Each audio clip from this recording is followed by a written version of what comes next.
Hi everybody, today we'll talk about how to fix or how to solve the problem of pick up. You will go to settings. Here in this page you can go to apps, default apps, app settings. On above you can search about pick up and you click here.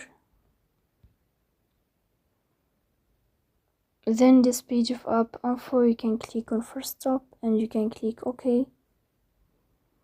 Then you will enter to the window of storage.